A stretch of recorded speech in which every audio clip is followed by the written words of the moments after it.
Channel आहे.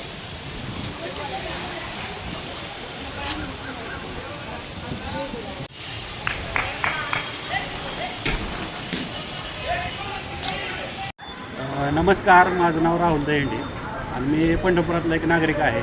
खूप दिवसापासून हे बाग अशीच बंद आहे. खूप जण येतात, बाग उघडली म्हणतात.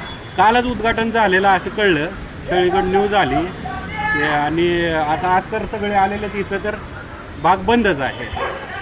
निकृष्ट दर्जाचं काम झालं असं कळलं आणि उद्घाटन तर केलं आहे. ते वादावाद चालू आहेत, त्यामुळं काय बाग बंद आहे असं वाटायला लागले.